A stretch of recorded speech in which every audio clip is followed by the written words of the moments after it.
Hello friends, welcome back, and in this lecture we are going to discuss about the two things. One is probability mass function and second one is probability distribution function.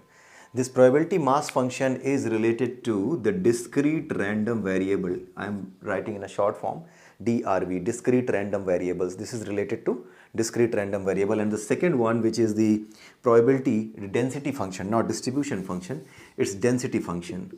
This is related to continuous random variables, CRV. So how they are related and how their curve looks like, we have already discussed in the previous video, right? So now I'm going to tell you that what is the condition for a probability function to be a probability mass function, and what is the condition for a function to be a probability distribution function. Okay, so first of all we are going to discuss about the probability mass function. So mass function is defined on the discrete random variables. Okay, so let us take an example of discrete random variable. We took the example of throwing a coin thrice, right? So for that we have seen that random variable and the probability, both the things we discussed yesterday. Let me again prepare a table, probability table. So getting ahead, we had 0, we had 1, we had 2, we had 3, which means 0 times head, 1 times head, 2 times head, and all the 3 heads. These were the possibilities, and these were the value of the random variable. These are the value of the random variable as well, right? What was the probability of getting this 0 times head, which means no head at all? What was the probability? 1 by 8. Because there was only one chance. You can see the previous video and you can find it out that what I am explaining here.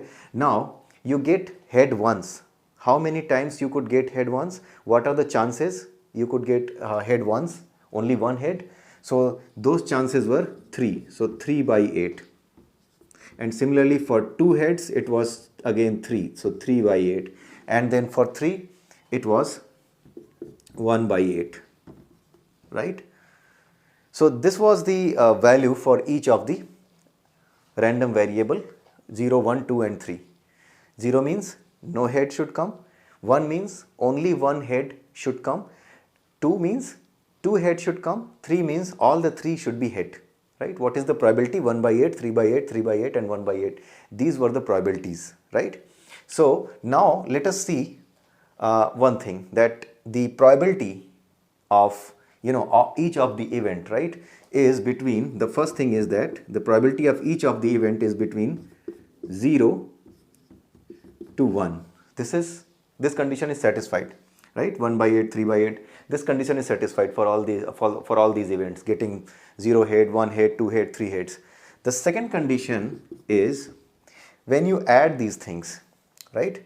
When you add these things, sigma I is equal to 1 to n, right? Whatever the number of values are there for the random variable till then, if you get the pi, then it should come out to be 1, right?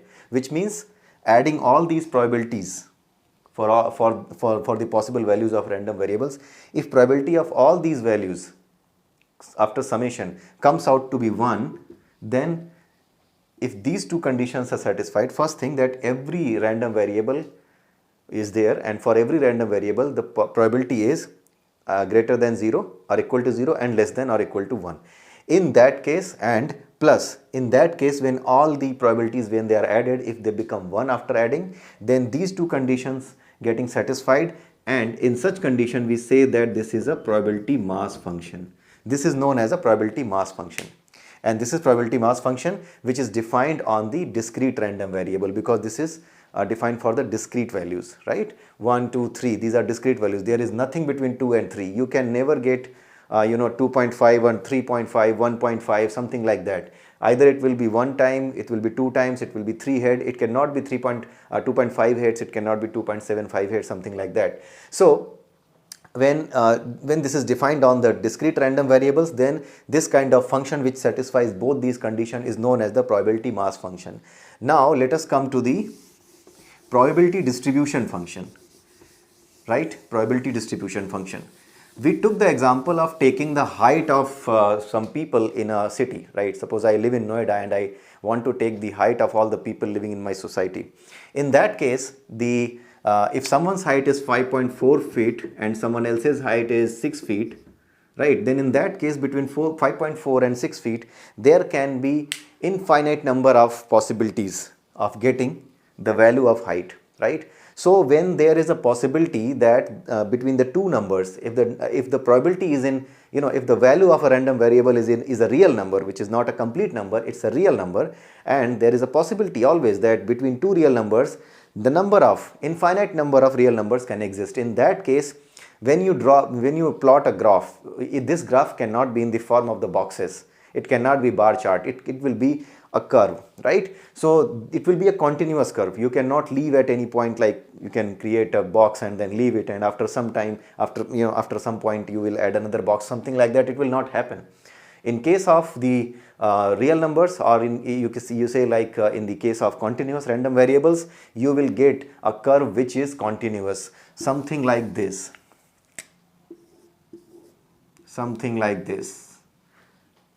or this, anything, but it will be continuous and it will be not in the form of a bar chart, right? So such kind of random variables are known as the discrete random variables, which take the real number values, and their curve is known as that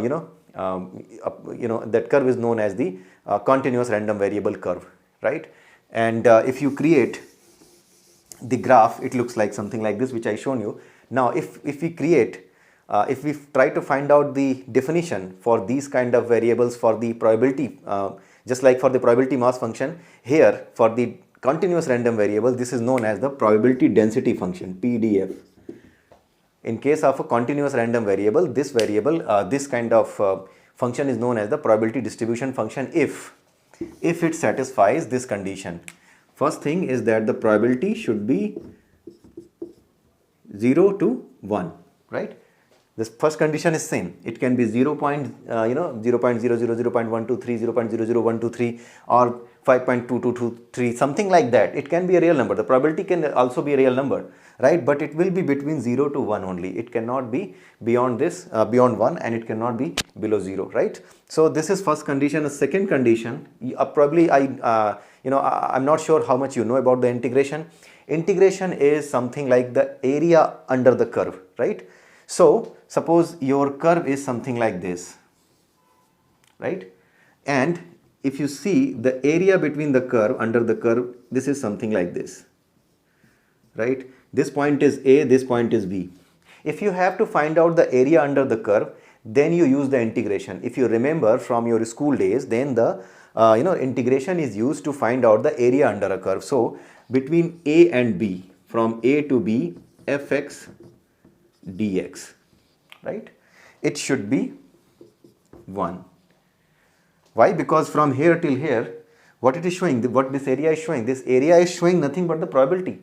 This complete area is showing one probability, because this complete distribution is complete set of event. If you complete these number of events, if you contain the number of events between A and B, these events or this distribution of events encompasses all the possibilities. And if we are going towards all this, then it means that we are saying that what is the probability of getting all these events, right? What is the probability of getting all these events? Then the maximum probability is 1. That is why the area under a probability distribution curve is always 1. This you need to remember. So from A to B, fx dx is equal to 1. So if first condition is satisfied and the second condition, A to B fx dx is equal to 1. If this gets satisfied, right, area under this curve, if this gets satisfied, that if it is 1, because this is a probability distribution curve, and if you take the entire probability distribution, then it's but obvious that the entire distribution for the probability, if you take the area of that area will come out to be 1. That entire area will be 1, because from here till here, if you take from here till here, it may be that the probability is 0.51. right? But if you combine all these probabilities, all this area, then it will come out to be 1. It will be 1, right? So that is why it is known as the probability density function, because this is this is a kind of regular curve. It's a curve, it's not a bar chart, which kind of bar chart thing, just like you created in case of random experiment of throwing a coin, right? So this is different from there, right? So that is why this is a continuous curve, and in such kind of continuous curve, in such kind of continuous random variables, whatever you create, whatever curve you create, the area under that curve, the complete area under that curve is always 1, and this integration shows nothing but the area between these 2 points under the curve, right? So fx dx it should be 1. If it is coming out to be 1, then in that case, if these 2 conditions are satisfied, then such kind of function is known as the probability density function, PDF, right? So I hope you are now aware about the probability distribution function and the probability mass function. So these are really important. If you are aware about them, then only you will be able to take good decisions while you are making a machine learning model, because you have to consider these things when you are deciding something to prepare in a model, right? You need to have you will drop this plot, you will understand that yes, this kind of plot is coming when I'm taking this kind of data, and this is a kind of curve which is showing a probability, and the probability curve is like if it is a probability curve where the 0 to 1 I have to consider, then you have to find out whether it's a probability density function or whether it's a probability mass function, and then only you will be able to decide the correct formula, correct Python or R library, whatever you want to use while you are preparing a step in your machine learning model. So that is why these things are really important. You must need to understand them. Right, now let us come to the one of the examples where I will show you that how the area under the curve is 1, right? How the area under the curve is 1 for the simple uniform distribution. So now we are going to, you have understood the big concept, but now I am going to show you a slightly lower concept which will be easy to understand. So here I am taking an example, right? And the example is like we are going to throw a die. When we throw a die, the possible values are 1, 2, 3, 4, 5 and 6. These are the values which you can get. 1, 2, 3, 4, 5 and 6. These are the values you could get after throwing a die. Now, if I plot the curve, right, on the y-axis, and on the x-axis, I am plotting the, on the x-axis I am talking about the event, and on the y-axis I am talking about the probability. I am taking the probability value. Probability of getting 1 is 1 by 6 on the, this is 1. Probability of getting 1 is 1 by 6. Suppose this is 1 by 6 on the y-axis, which is the probability axis. On the probability axis, this is 1 by 6, right? So this is the point A from where I am starting, because this is 1. So getting a probability, getting 1 is having the probability 1 by 6, right? So this will be the curve, right? Now getting the probability of 2 is again, right, 1 by 6. So again it will come here.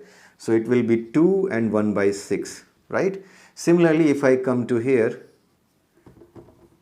3, 4, 5 and 6. If I come to here 2, then it will be 2, 1 by 6. If I come to 3, then getting a 3 after throwing a dice, what is the probability? 1 by 6 again, right? So 3, 1 by 6, and then 4, 1 by 6, and then 5, 1 by 6, and 6, 1 by 6. These are the coordinates. These will be the coordinates. On the x-axis, I am talking about the event. I am distributing all these possible events, right? Event of getting 1, event of getting 2, all these I am distributing over the x-axis. So when I get 2, it will be here, right? When I get 3, it will be here. When I get 6, right, it will be again, the probability is again 1 by 6, right? So it will, all these lines, if you see, all these lines, getting 4, getting 5, these are the coordinates, 4, 1 by 6, 5, 1 by 6, this is 4, 1 by 6, this is 6, 1 by 6. So all these, lines, whatever you are, drawing here, all these lines will be of the same height, right? And what is the height? 1 by 6, right? So these are the different things which are there. Now if I combine all of them, then it will become a rectangle, right? This is a rectangle, and this is the entire set of events. The possible set of values, and in the sample space I can choose one of the events like getting 4 or 5 or 6, but I am distributing this particular probability set. This particular probability I am distributing. I am creating a distribution curve for all the possible events, right? So for that case, in that case, if you see, it become a it becomes a rectangle. If this is a rectangle, what is the area of this rectangle? This is between A and B. Suppose this point is A and this point is B. Between A and B, I am trying to get the area, right?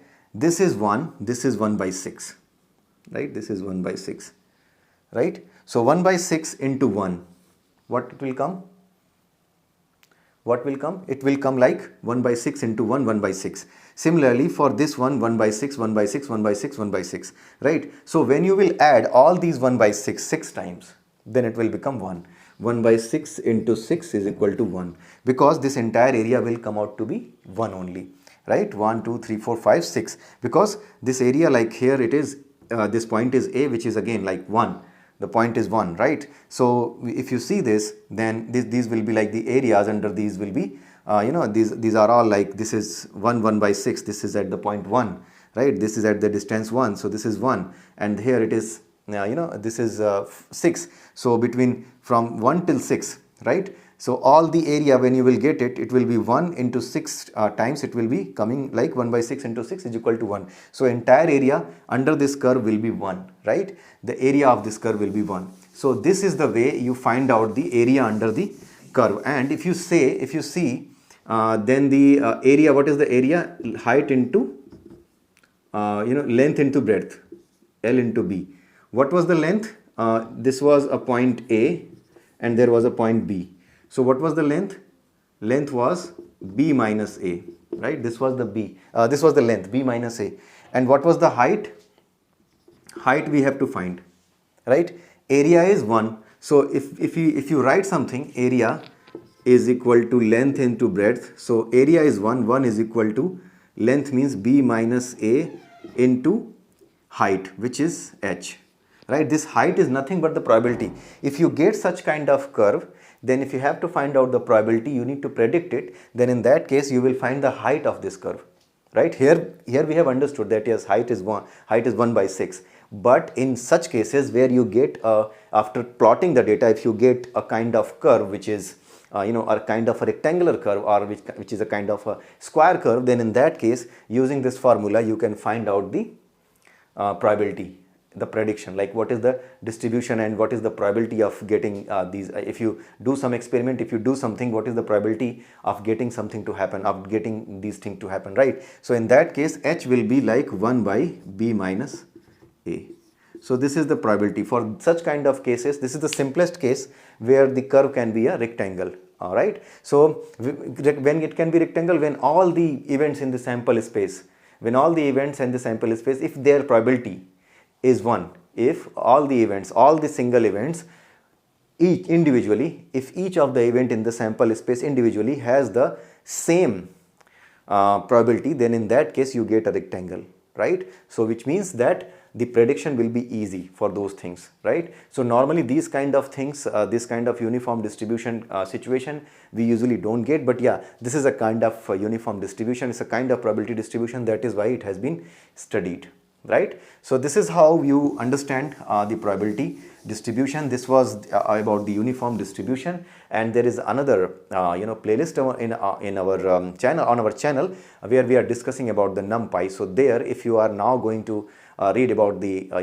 NumPy uniform distribution and their functions, then you will be able to easily correlate the things. Okay, so with this I would like to close this video. I would like to say have a nice day and bye bye to you. And at the same time, if you like this video, if you understood this, you can share it with your friends. You can put some comments if you have something to understand, or if you find something which was wrong, then you can let me know. With this I would like to say have a nice day and bye bye.